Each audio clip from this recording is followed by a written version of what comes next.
The man got older. That was probably part of the reason why his stuff like camping. He was in his late 50s. Barbara Windsor was playing a 16-year-old schoolgirl. There was a bit of a bit of a difficulty about that. But then again, Sid gets away with it because Sid, as I say, is Sid. He can do that sort of thing. But come Cowan Dick in 1974, the man was 61. And to chase 25-year-old girls is a bit dubious. Blimey. Vic, what are you doing in here? Get out of here! I'm sorry. If I'd known you were in here, I wouldn't have come, would I? Yes, all right, just get out of here quick before somebody comes in. You haven't got any soap on that bit. There are instances where Barbara would be talking to people, Sid would appear at her elbow. Bernard Bresslaw would help Barbara back onto the stage during a performance. As they went into the wings, exited to the wings, Sid would pounce and say, "What are you doing? Leave her alone, don't you ever touch her." There were arguments, there were near fights. At the end of the day, after several weeks, several months, they'd actually got together. They'd bought a flat just up the road in Pimlico. They were living together in essence, but it was becoming all too heavy for Barbara. Barbara said, or gave Sid the ultimatum, that this has got to end. You're hurting me, I can't sleep, I can't live, we've got to separate. At that time, Sid told Barbara, just as she was going off to a tour in Australasia, that if Sid didn't have Barbara, he would be dead within 18 months. 17 months later, he died on stage. This is a man who had been warned that if he didn't cut his lifestyle, his career, he would die. He was back on the cigars, he was back on the drink. He knew what he was doing to his body. He knew what he was doing to his heart. He was getting through 2 or 3 bottles of whiskey a day. He was certainly getting through 10 cigars a day. He was overeating. He was doing everything wrong. And as far as Sid was concerned, that if he couldn't have Barbara, he wanted to die. And I'm convinced that he pushed himself right to the very edge, and he had another heart attack. Sid James died of a heart attack on stage during a touring performance of the ironically titled The Mating Game at the Empire Theatre in Sunderland. He was 62.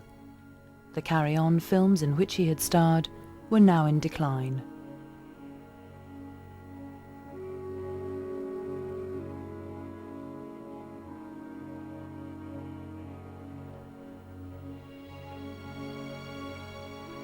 Kenneth Williams was living alone in his Euston flat.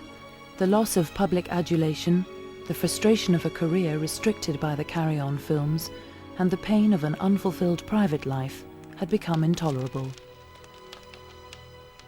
He was virtually mentioning suicide from when he started them. It was a trait throughout his life. He would get very, very depressed. And the more the public loved him, it seemed, the more depressed he would get. It's a debasing experience. I mean, I hear that Kenneth Williams loathed playing that part.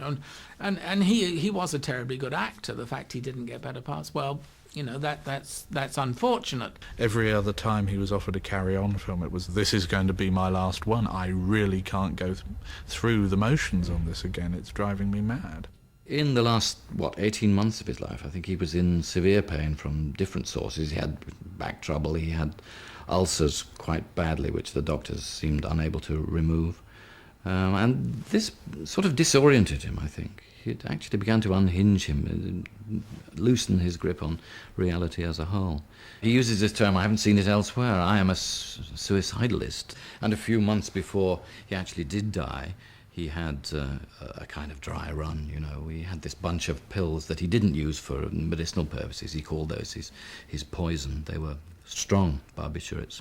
He took a couple of these and then got, as he said, cold feet. He didn't go any further. But that was a rehearsal for the real thing, which duly came.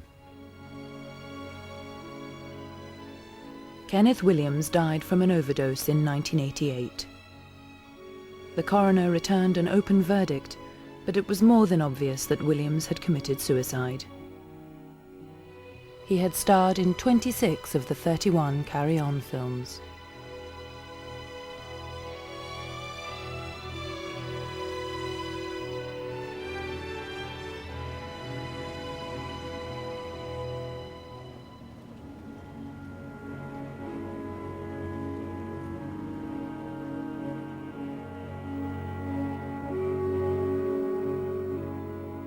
With Sid James and Kenneth Williams dead, the tabloid press turned their attention to Charles Hawtrey as he lived out his last lonely days drunk in Deal.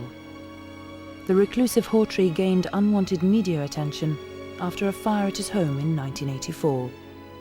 Apparently, he was in the bedroom with a young man doing what you do, and I don't know what happened, but the house caught fire. Obviously, fire engines were called, there was a big fuss, and he was dragged naked from the bedroom with this young man. And I think it badly affected his esteem, because although he never hidden the fact that he was homosexual, he didn't want particularly to advertise the fact outside his immediate circle. Towards the end of his life, Charles Hawtrey got very ill indeed, and he was told that, I think he got gangrene in the legs, and he was told that he got to have both his legs cut off or die, basically.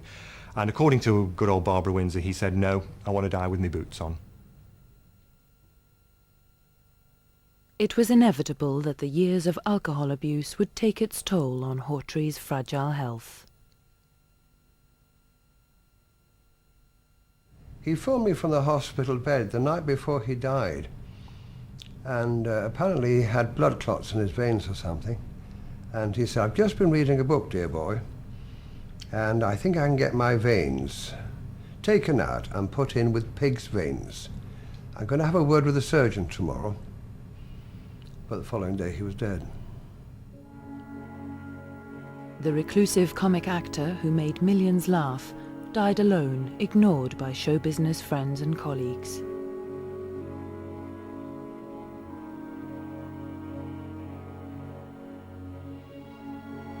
Scheduled to star in what was to become the last Carry On film, Carry On Columbus, Frankie Howerd passed away the week before filming. His death brought the true Carry On tradition to a close.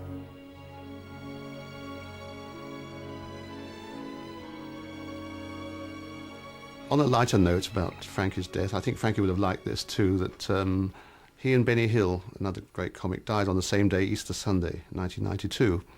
And they both had heart problems. And in fact, when Benny found Frankie had gone to hospital, he sent him a note saying, "Stop trying to steal my act. I do the heart jokes." I thought that was rather nice.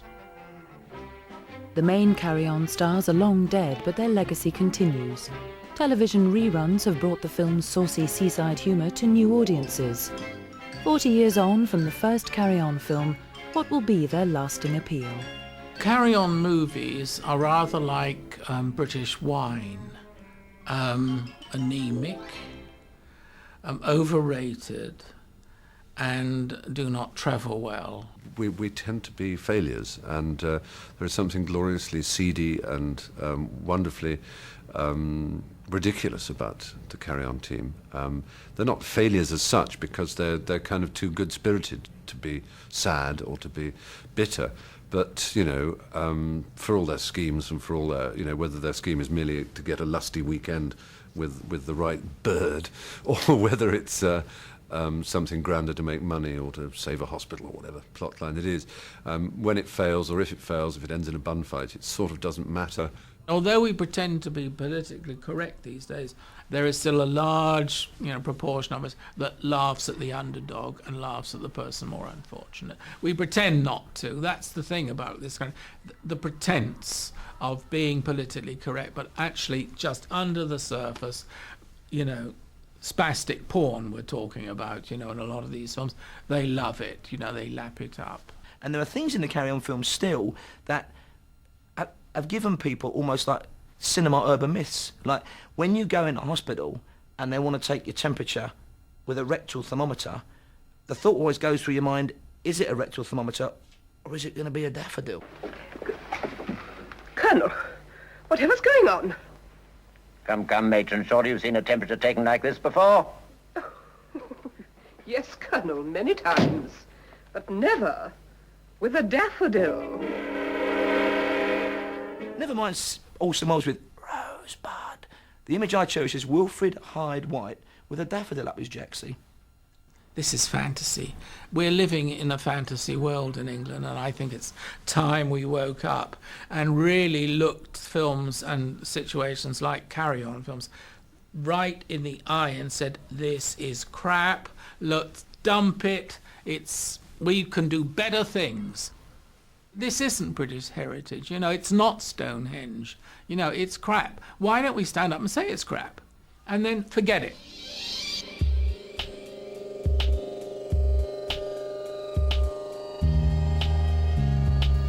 If you don't agree with that, you'll love what's next here on 4. Hattie Jakes does the rounds in the classic Carry On Matron.